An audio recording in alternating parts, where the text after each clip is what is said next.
নমস্কার সবাইকে, আমার চ্যানেলে আপনাদের অনেক স্বাগত। আগের ভিডিওতে আমি ইডলি তার সাথে লাল টমেটোর চাটনিটা দেখিয়েছিলাম। ইডলির সাথে কিন্তু সাদা চাটনি যেটা কোকোনাটের হয় সেটাও খুব ভাল লাগে।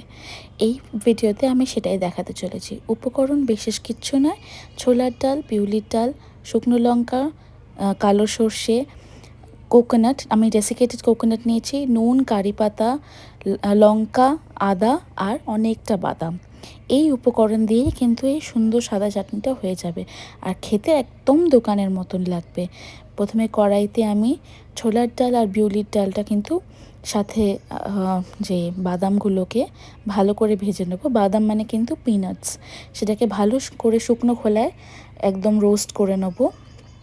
তারপরে সেগুলোকে ঠিক আগের বারের মতনই গ্রাইন্ড করে নিতে হবে।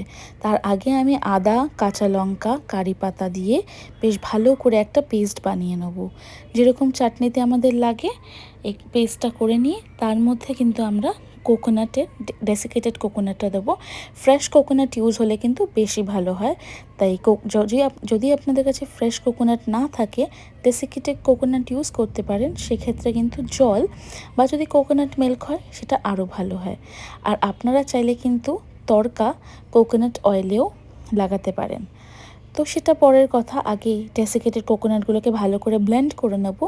ব্লেন্ড করে নিয়ে একটা পাত্রতে আমি কিন্তু রেখে দেব। তারপরে কিন্তু যে ডালগুলো আছে আর পিনাটসটা আছে সেটাকে ভালো করে আমি গুঁড়ো গুঁড়ো করে নেব। করে সব কিছু একসাথে মিশিয়ে নিলেই কিন্তু আমাদের সাদা চাটনি রেডি। এগুলোকে ভালো করে আগে রোস্ট করে নিয়েছিলাম, করে এখন পিষে নিয়েছি। এবার আমি কিন্তু তরকার জন্য ছোট্ট একটা ডাবু হাতা নিয়েছি, সেখানে আমি এখানে হোয়াইট অয়েল ইউজ করলাম। আপনারা চাইলে কিন্তু এডিবল কোকোনাট অয়েলও ইউজ করতে পারেন। কালো সর্ষে দিয়ে দিলাম, এরপরে শুকনো লঙ্কাগুলোকে আমি মাঝখান থেকে অর্ধেক করে দিয়ে দেব।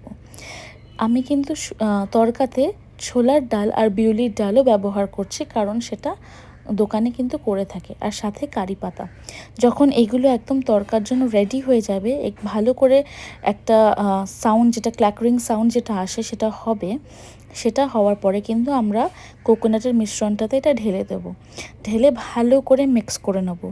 সাথে কিন্তু আমরা নুন দেব। নুন আপনারা যদি চান চিনিও দিতে পারেন, কারণ চিনি কিন্তু একটা বেশ মিষ্টি মিষ্টি ভাব আনবে।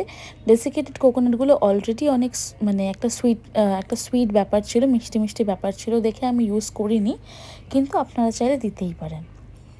আর এই বাদামগুলো আর ডালগুলো একটু নাটি ফ্লেভার আনে, খুব টেস্টি হয়, এক্স্যাক্টলি দোকানের মতন। একটু পাতলা পাতলা করে চাটনিটা বানিয়ে নিলেই দোকানের মতন একদম সাদা চাটনি, নারকেলের চাটনি রেডি। কেমন লাগলো অবশ্যই আমাকে লাইক আর কমেন্ট করে জানাবেন, আর ভালো লাগলে বন্ধুদের সাথে শেয়ার করবেন। Thank you so much for the day. Until next.